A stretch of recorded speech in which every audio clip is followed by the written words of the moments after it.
1 versus 1 ladder game. We know how ladder works. It is 1 player versus 1 player. We have somebody in the blue corner, somebody in the red corner, and for today, here in the blue corner, we are staring at Raider, and his opponent today is in the red corner, is Morax. So we have Aeon versus UEF, and both of these guys are doing the same thing by the look of it. They are programming up a bunch of power. And I just want to see what the actual order is of these things. So it is factory, 2 pigeons, 2 mechs, then nothing but pigeons, and finally an air factory. So that's his plan. We have a look over at Raider. Kind of the same thing, although he's thrown in a couple of extra max extractors there. So Morax will be wanting to use engineers to build his max extractors for his opening gambit, whereas you can see that Raider has decided to use his commander to get the ones that are nearby. Now the thing is, he's going to have to walk to get those, which he has done. You can see the move command there. He's going to move to be in range of both of those, so he can build them at the extreme edges of his build range. So if he did not do this, walk to build these mexes, what would happen is his commander would walk all the way right up to the mass extractor, then start building it when he could have started from way back here, wasting time basically. So he goes all the way up and builds it, then would have walked all the way to this one and built that.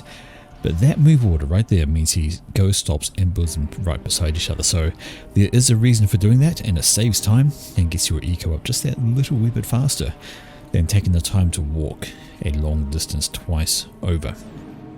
Alright. But nope, that's not what we're here for. We're here for the rest of this, and you can see there's been an engineer used to build one of the mass extractors, possibly this one, and has gone off on a reclaim spree. So Morax is going to be living off his reclaim, and this should be a win. It is Flare versus a pair of... oh dear. That's some good work from that Flare. She managed to take out 2 Mech Marines because the Flare was microed and the Mech Marines were not. This should be a win for the Scout though. Wait, they're both Scouts. They go their separate ways. So there was a bit of a raid. They are hoping to catch some engineers that might have been going for what is the most mass reclaim heavy spot on the entire map. That's right. There's about 1,000 odd mass sitting here to reclaim on both sides. And you've got about another few hundred sitting here to grab a couple of hundred. Yeah. So it's usually fought over. Often people will dispatch an engineer very early to try and pick that up. But as you can see, neither player is doing that. They are more focused on getting their starting eco on the way. However, the Scout, no, it's not. It's not going to pick up an engineer kill. These things are way too tough. And he has units coming on out. But the shots are happening. Going to take a very long time to chew through that. And I'm pretty sure we'll find that Morax is aware. He sees the shots, so he knows there's something and he's sitting over a unit to investigate. Okay. So, Twin Rivers. We know Twin Rivers, so same because there's 2 rivers going down the way. It's a perfectly symmetrical map. We have mass extractors all around the place. We have the 2 islands with the little nibs coming off them. They are perfectly opposite as well, so it is plenty of mirror work over there. And where is that striker going? So maybe Morax hasn't noticed that. Now he is. He's the other shots, but that might have been a kill for the Snoop. It was. How often do you see a Scout with a kill? Not very often, but that Scout has one, so good on that guy. Of course, his kill was another Scout, but that's beside the point. Down here we have raiding bots from Morax, and they haven't picked up anything yet, although they are now moving to head towards the back. The problem is I think they have been spotted. Yes, they have. There's a Scout down there from Raider that has identified this raid coming through, and that tank needs to keep moving. Although having said that, there is a defending Aurora down here, so those labs are not going to get a heck of a lot done. They're going to get picked up, they're going to get seen, and they are going to get murdered. So these engineers will survive. It's going to take too long for these labs to kill them off. And again, there's a defending Aurora up this way. Down goes the Scout, and very shortly, down will go the Mech Marines. They had to go, didn't quite work, although killing off these Scouts is a good idea. They can move around without being seen. They take a massive redirect into somewhere else, but Raider throws down a radar, and that dead Scout isn't going to matter quite as much. We have another raid coming on through. There's a Snoop with a striker this time, and there is an exposed NG who is really going to have a bad time of it once they turn up. Nothing to defend him.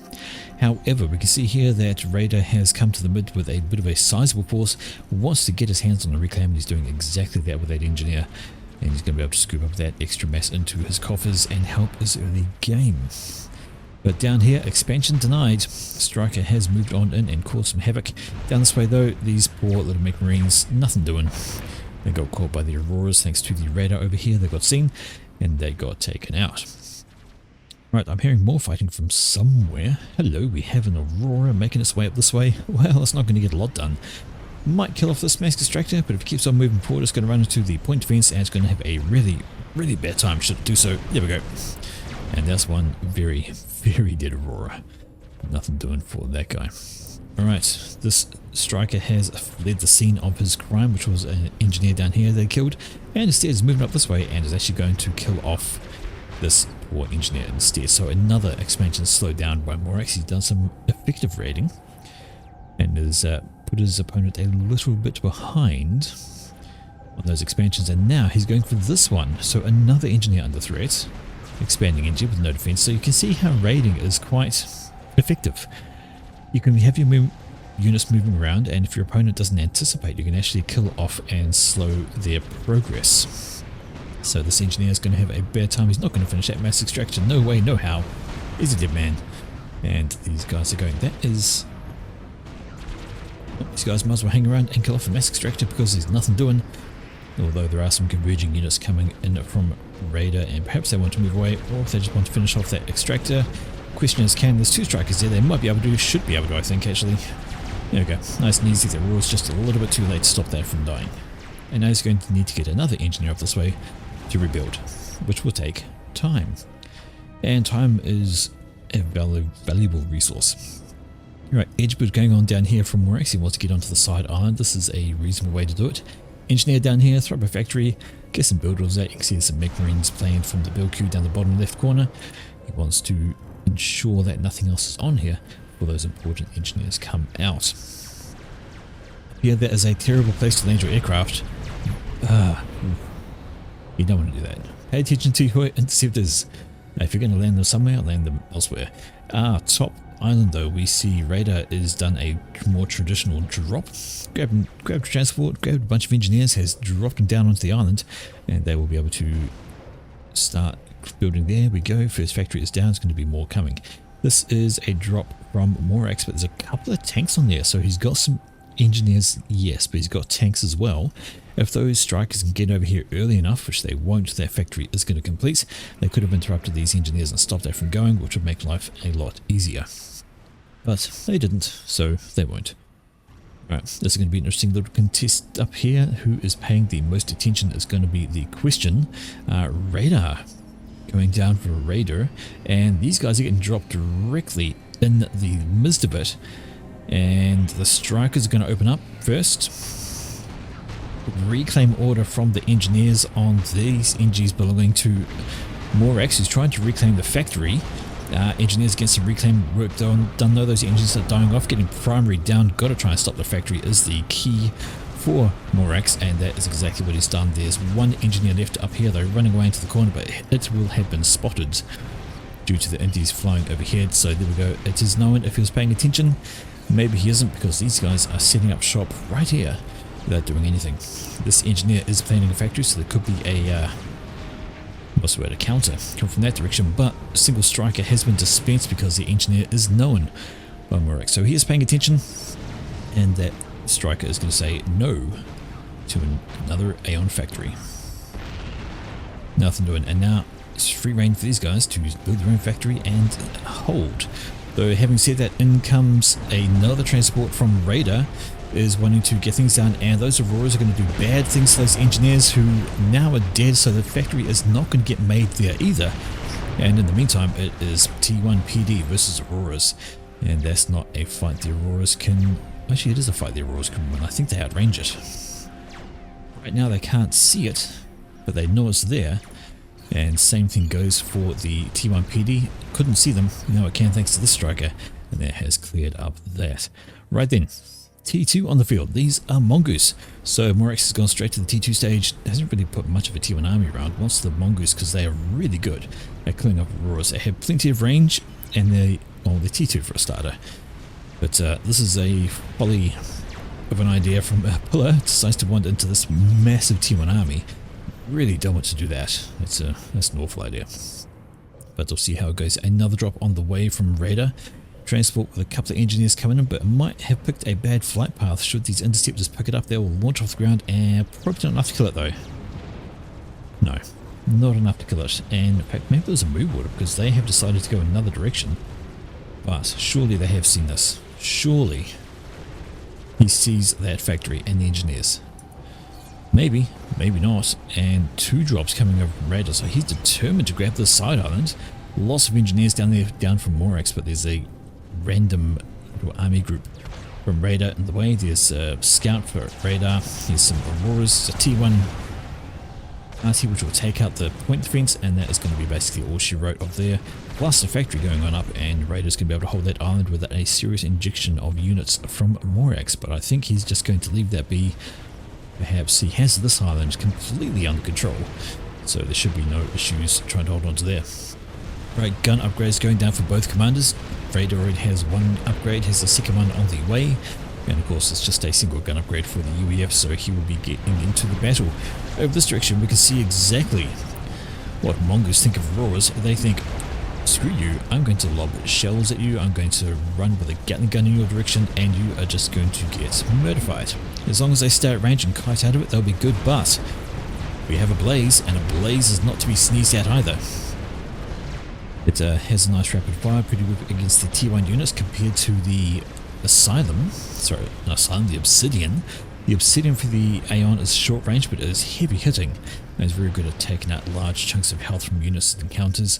But it needs to get close, so it could get kited by all of the Gatling bots who can stay out of range and do the extra damage. Okay. Yeah, this is all done. All done and well under control of radar. He never even tried to contest this island over here. We have T2 on the island, so some Gatling bots.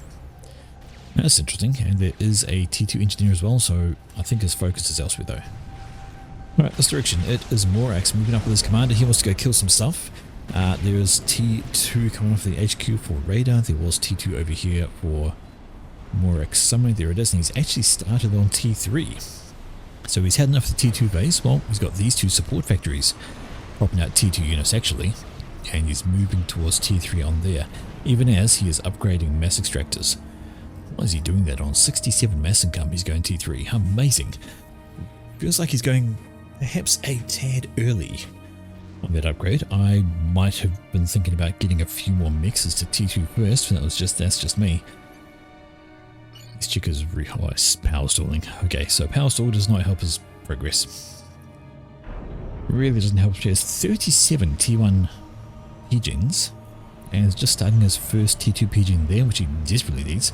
If we have a look at radar, he is quite happy on the power front, and that's because he already has a T2 pigeon. He has ordered T1 pigeons as well, and so curiously they have very similar numbers. 36 T1 pigeons for radar and 37, was it? 38 for Morax, so they have similar ideas about what kind of builds they need to actually make things work. Has Morax fixed his power issues? No, he hasn't, which means he has not got radar, and he needs that radar to work so he can see all of this, because at the moment it disappears. Except for literally bits here and there, but he's just about got his T2 pigeon finished. That will be up momentarily, and he's going to be able to see this in a much higher location. Tier 1 bomber doing great things. 6 kills with a single pass, was it? I think, I don't know. Going for the radar to deny the knowledge for radar is a good plan, although he has another radar back here which could do with taking out, because that's giving extra intel as well. Tier 1 bomber is going for, I think it's auto targeting now. Yes indeed he does. Just auto targeting stuff, no real particular target. Could start thinning out these numbers. There are a bunch of very ready to die Tier 1 units, including engineer, but radar really needs to go. This direction Morax is, I don't know if he realizes this is all T2. Well, there is T2 in this mix, and his units here are getting caught out. They got Gatling bots nice and close. They got rushed and not moved out of the way. Some good damage done on those before they could flee the scene. Tier 1 bomber, well, it kept on going for the mace extractor. Maybe it should have switched out targets like a radar there or a radar there. Deny the intel, and that really helps your chances of holding things. Right, having a check on the side islands, and yes, we can see that each one is firmly under control of each player, so that's nicely shared between them. Map control is fairly even, and we both have T2 On the field, we do not yet have a shift towards T3 for Radar, which we have completed for Morax, so he's first into the T3 phase, but getting that tech early has hurt his eco a little bit.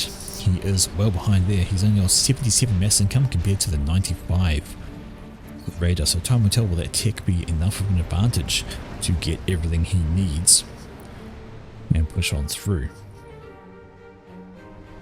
Right, there's T2 point defense down there. There's some mixes going up there. Another couple of T2 PDs, attack missile defense.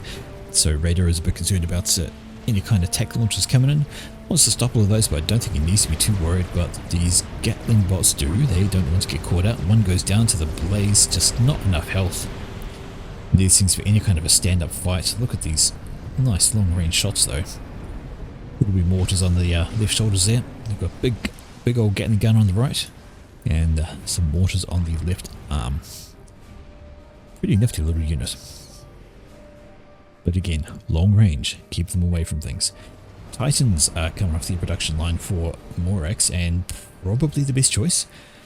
Lower tech units will need a more rapid fire solution. The Perseus will do a lot of overkill. They will fire at like Auroras and do like 1000 damage when they can only take 150, so the Titans make sense. Sorry. I thought that was attack defense, but it's attack launcher and launching away. Question is, what are they going for? Well, I imagine they're going to be going over this way and trying to hunt some T2 mass extractors. Maybe the power? Oh, that could hurt. If that hits the power, although there is some TMD sitting here from Morax, so well anticipated, that should be able to stop the single missile. Yes, it does. Just, but stopping is stopping. And now, the attack launcher is under threat from the forces moving on in. Morax does not like it very much. He also doesn't really like the T2 Oblivion. Point defense, Titans coming in front. They try and do some extra damage. The shells coming on out. And does Morax know the launcher is there? Well, he does now. He's spotted it. And where is that missile headed? Well, it's going to get shot down by this TMD. Once again, I believe it's within range. There we go. One shot, two shot, and missile done. And that launcher has just been turned into a waste of mass. Unfortunately, neither missile had any kind of success, and now there's just some reclaim that Morax can calmly walk up and grab with his commander. Can ignore that point defense for a little bit, although decides not to. Thinks about it and thinks, yeah, maybe not.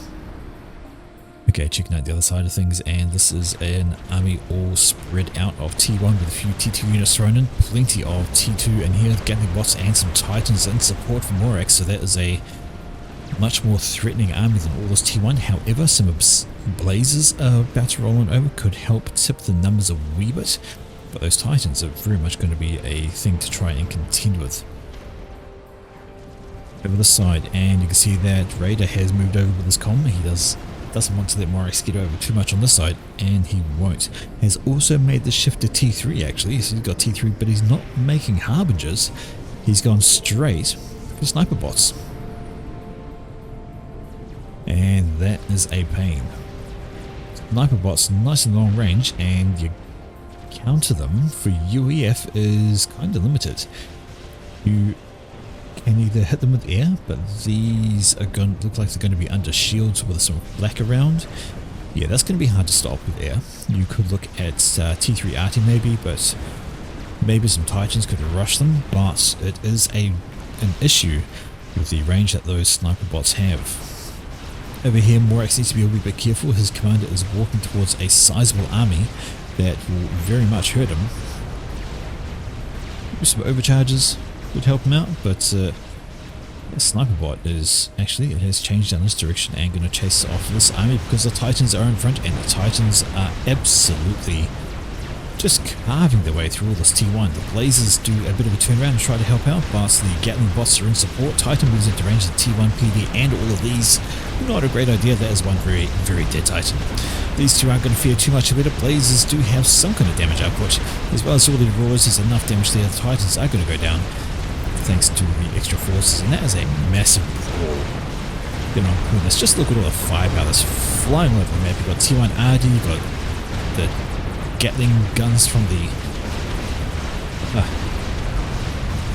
massive,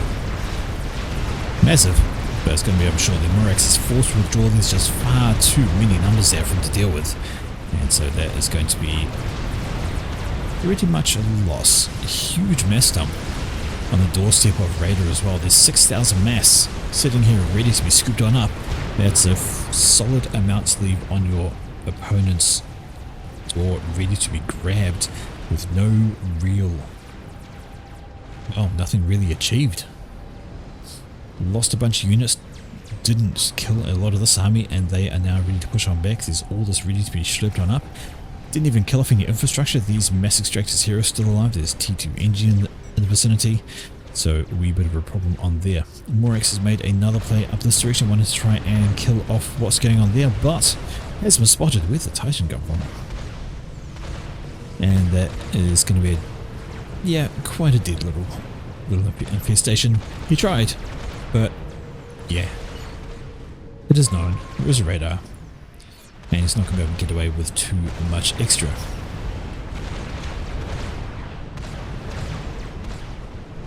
Too many units, and that is a failed attempt there. Okay, off in this direction, T3 Arty is coming on out. What's on that? It's a Percival on the transport. If you could get the Percival around the back, maybe slap it onto the ground here, it could come and just clean out all of this. It would take a while for it to be taken down by anything that Raider has, but instead it's going to sit here just for the moment, just while Morax makes a plan. T2 upgrade on the way for his commander, kind of needs to just get back into things. T1 RD over here is having a bad time. Titan's dead. So much T1 RT from Raider instead, and those shells, just look at them all in the air. So many. Ain't no kill like overkill. Nice big arc and just absolutely decimating the poor ground. That's very, very unlucky. Okay, sniper bots are starting to mass up in dangerous numbers. We have 3 of them over there. We have another one over there, so 4 sniper bots in total. 5, and more are coming off the factory line. So Raider very much wanted to get into the sniper bot game. He's got 4 of them up here, sorry. Apologies, I missed the 4th one. They do quite a bit of damage. 2 shots, and there's a dead pillar. Let's just have a look at what they actually do. Every single shot they do does 950 damage. Takes them a while to reload, but that is still a very sizable amount. Okay, if it wasn't for the shields over them, this would be quite a danger. T3 mobile RD shells dropping on in. They're going to start doing some extra damage to, well, pretty much everyone, but there's so many shields here. So many shields. It will take a few rounds to get through. Have a look at that. The Asylum's decent for their tech. Obviously they've got nothing on the T3 shields from Seraphim, but they are enough just to hold the numbers from there, and that's what you want to happen. The sniper boss to lag behind and drop out of shield coverage, or even the shields to drop, which lets the rounds land, kill off some units. Not quite the right units though. Really trying to do a number on whatever's here, and a small push coming in from Morax. He has to try and stop the sniper bots somehow, or they will gradually creep their way forward and cause irreparable damage to everything from a great range. Not what he needs, and you have a look at that. Even with the disengage, he's losing units as they move on back. Still firing those long range shots and just carving out a small problem. Okay, check out what's going on back here. We have a couple of control cade factories, so Raider has decided he doesn't need that many anymore, and the reclaim order has been given, trying to get some more mass in, and that is his aim for the moment. Having a look at the eco itself. Well, Morax's 147 stable income, 2.5k energy, compared to the 150 stable mass income and 5,200 E. So Raider is ahead in the game, not by a huge amount income wise, but certainly energy wise he has a whole lot more, because there is no T3 power for Raider anywhere, whereas Morax has some.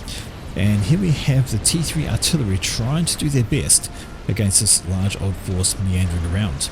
If they can drop their rounds in some good locations, those sniper bots could have some issues. I think they outrange them. Let's just double check that. I'm sure they do. Range of the sniper bot is range 0 to 70. We have a look at the T3 Mobile Arty. From here we have a range of 25 to 90. So yes, they do have more range. The sniper bots would have to get closer to do any kind of damage. And if we can get some shields up, that will be very, very useful. There we go. Now these guys can move back under the shielding and lob their shells from further away. And that will be very handy to try and do anything for the shielding over there. Random shells flying on over. T1AA. Sorry, T1AA, T1 Arty is not a bad counter for these sniper bots because they overkill while shooting these. The problem is there's plenty of supporting units with those snipers, and there's 1, 2, 3, 4, 5, 6, 7, 8 sniper bots all lined up here. And you think about it, in one volley, these 8 sniper bots are doing nigh on 8,000 damage. That is a scary proposition and not something you want to try and deal with. But also trying to have to deal with an army on the right hand side that is pushing on up, taking some damage from these T3 Arties over here who decide they can shoot them away with a few volleys and shoot them away they can. Boom, there goes one sniper bot there. T2 static Arty back here from Morex, just wanting to deny, do a bit of an area deny probably. And these shields are down, which is not too surprising because if you have a look at their strength, 17,000. A couple of volleys and the shield's gone. A couple of volleys from all these sniper bots over here and those shields are gone. 9 of them. 9 of them. Very, very tough to deal with. The numbers are just increasing all the time. More sniper bots coming out from Raider. Good with the T3, and there's T3 Pigeon over there. Very much working his way up, increasing his eco all the time. He is well ahead now. I do wonder if those sniper bots have actually had an effect on Morex's front line. Is he turning these off? I think maybe he's turning these off because those shields aren't there and they aren't recharging. So he has power issues.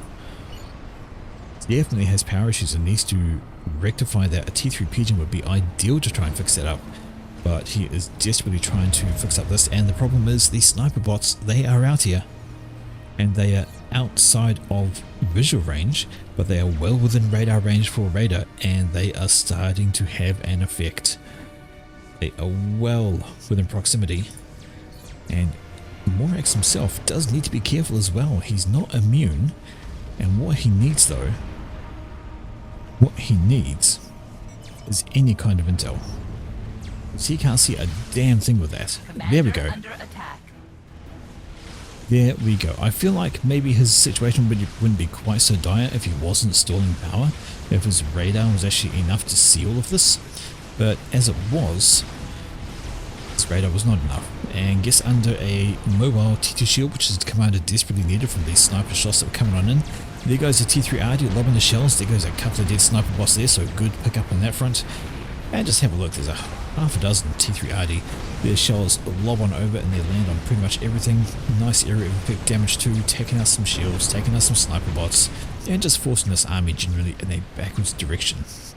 So Morex desperately needing more power. I wonder where he's building it. He's going for radar. Thinks he needs more radar when what he needs is more power. Get some T3 engineers out, maybe from one of these T3 factories, and just try and get something done. But he has so many shields, so many mobile shields. Each of these consume power. How much do they need? Consume 80 power, and he's got 16 of them. So 80, 16, 800 is roughly holding about 1300 power in these mobile shields alone. Then he's got factories building. Another shield back there. He's got a radar he's trying to put up from his commander. Desperately needs to get this T2 Pigeon up. Absolutely desperate for power right now. Here one definitely needs it. No Earthbots or maybe. Power is his biggest issue right now, and that stall is absolutely real. Kind of feel like there's no point in having a T2 radar that is not going to see anything. But he has tried to pause as much as possible. All these parashields have been turned off.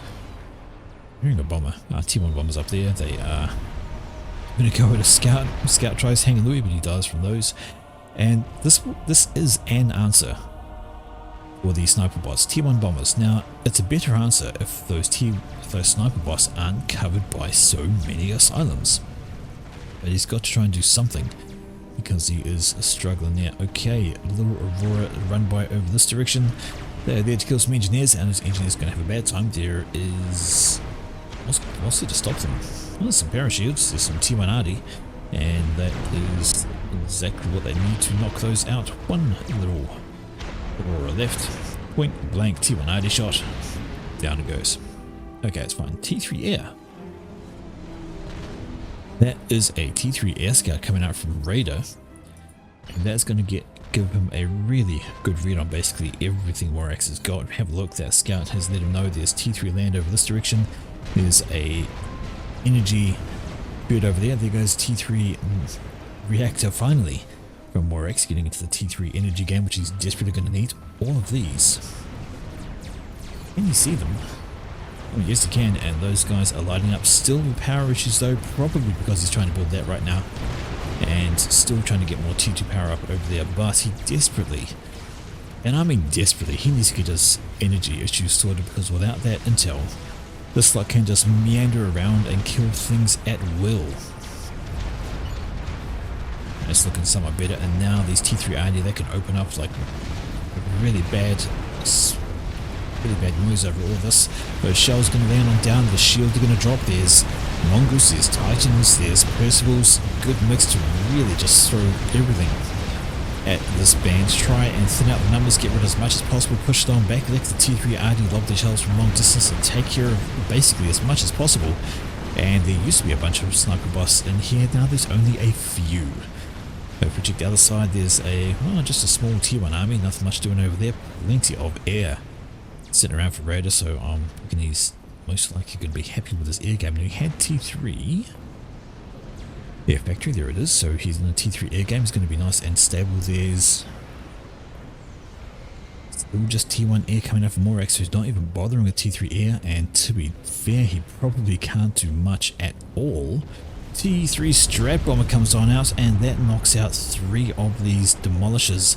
That is a hefty price to lose, and they now decide to do the retreat function. They need to get some shielding over that, and they need to get some kind of anti-air, because the inties from Morax just flew into a cloud of a fighter wing belonging to Radar, and Radar is now firmly in control of the skies.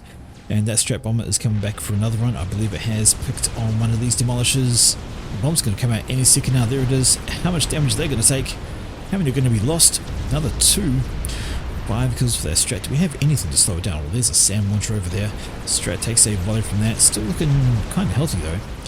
Not look too bad, but now it can start to sneak around the map and do the mech snipes. T2 mixers are not safe. One pass from a Strat Bomber and your T2 mix is gone. And we're about to see it repeat back here with us. There's just not enough to stop it right now. Not enough at all. And I feel like that's only just been upgraded. More shots going on there, so skirting the edges and killing things around the points, compared, because there is a couple of SAMs in here which would kill it if it decided to fly over the base. 18 kills now, 18 kills. And that Strat Bomber is now heading down this way, and some very exposed T2 mixes, nothing at all to stop it. Oh no, it turns around. Decides to come back, is going to go for something else. And what else exactly is it going to go for? But that one Strat Bomber, how much mass is it killed? 8,500 mass, and it is still ongoing. So there's a mech surrounded by engineers, probably not for long. There goes the bomb. Going to be another one. Nope. Move on that mass extractor. There we go. Yet more damage. And a second Strat Bomber out. Oh no. 24 kills on that one. And I think there's about half a dozen on this Strat over there. And it has just been pickings. All these Strat Bombs. Nothing to slow them down. 25 kills. 11,500 mass off of this Strat Bomber. Not looking good. Here's this Strat Bomber. It's got 6 kills. Another 2,500 mass done. There goes another lot. 4,300 mass. 11 kills on that guy. Might stray a bit close to these. Nope, it's going to bank away. And the Strats live, and they are just doing hefty amounts of damage. And Morax does get into the T3 air game. He's done it down here though, in his main base where it needs to happen. Does throw out an ASF to take down one, and another ASF to take down this. But this has been a massive amount of damage to the eco of Morax, and that's going to be a struggle to recover.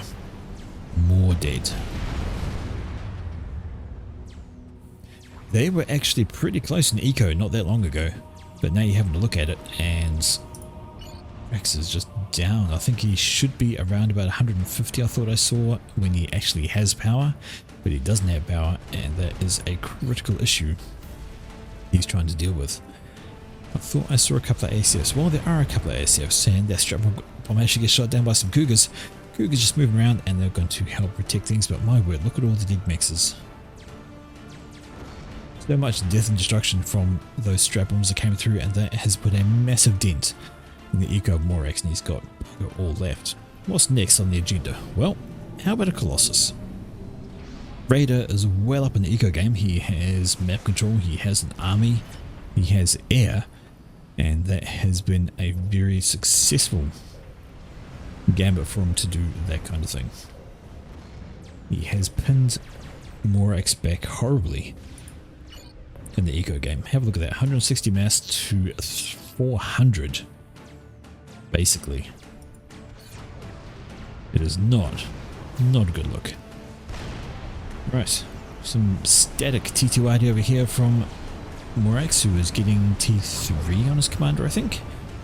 And the T2 static ID may be enough to slow down this army and the sniper bots if we can land some shells in there. I think there was some T3 mobile archie in this group. Yes, there is. They dropped back to try and lure these guys out of position, and kind of worked. Though these guys need to turn their turrets around and get some shells landing on down too, which they do. There we go, boom, boom, boom. And if they can lob some shells onto not the shielded enemies, but the unshielded ones, would be much better for their ability, although that one's just about to die. Nope. More shields, and they're up. And they should be nice and healthy. Okay, T3 Mobility hiding behind this little wee hill from all of this, so we'll try and keep alive. These units need to swivel back around though, and stop this from coming. Does Morax even know they're there? He must do. He's finished his T3 Pigeon, and he's now on positive power, and now he knows about all of this, and watch the extra shots just start raining on out. And this army here is in for a bit of an issue. With that much T3 RD landing and some T2 static RD as well from over that direction, their shields are going to drop pretty quickly, and then more shields from the Harbingers. As the shells land, it's going to be havoc. Crunch. And then if they run into range of all these units as well, going to be extra damage from those. Boomski.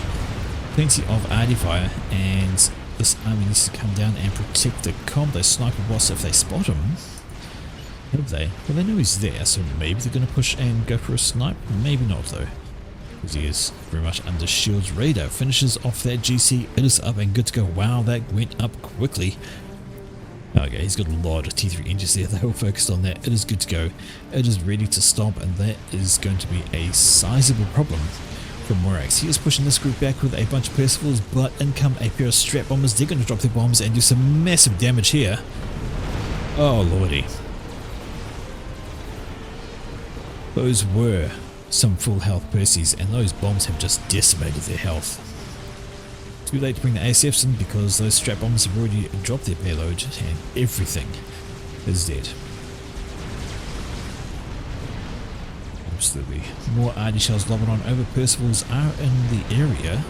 They could push back on this, and I think maybe they need to, because something has to be done about all of this. Still getting the T3 upgrade on the commander. It is 80% of the way done, but the GC is stomping its way to the forward, and well, I thought he had enough Percivals to stop a GC. He does. He has enough Percivals to stop a GC, but that is only part of the problem. The other part of the problem is there's a second army pushing up this way, and it is full of, well, a couple of Harbingers, and otherwise mostly T1. Yeah. Once again, somebody's stalling power, probably because he's putting that much build power into the GC, and look how rapidly that's going up. So even if Morax does manage to stop this GC, there's another one in the coffers ready to go. How's his radar? His radar is good. His RT is even better. And those shells are going to land on some unshielded thanks to power store units, or maybe not, just happen to land in the gap there. Unfortunate placement of those. Well then, Morax, does he have any idea? Well, now he does. He's at least scouted it once, so he knows that's a GC, and his commander has decided he's had enough. Maybe? Maybe not. Standing his ground. Explosive overcharges. Radar finishes another experimental, so that was the GC go. They go up so rapidly, and now Donut. He has air control, so why not? Okay, out come the Percivals. Yes. Yes, Percival's coming out, and they start lobbing the shells down. The GC is assisted by a large number of Harbingers. And they're going to help slow things down, but Percival's trying to focus it, and it is just mayhem. Massive battle going on here. So many units, but so many Harbingers. Even though there's that many Percivals, the Harbinger addition is just enough to tip the scales in the Galactic Colossus' favour, and now it is free to romp its way through with not much in the way of resistance. It is half dead, but it's going to get a rank of veterancy, which is going to assist its health any moment now, and then we'll see the rest of the army anyway ready to rush on through. Harbingers are pushing on up and cleaning up whatever the GC can't finish. It's a rank of veterancy, some extra health, and ready to go. What does Morax have left on the ground? Well, the answer is kind of nothing. He got pushed on the right, he got pushed on the left, and he complains about the snipers. But I think his biggest issue was power. Even if he killed that Colossus, there was another one coming. Not that far away. Not that far away. But there we go, folks.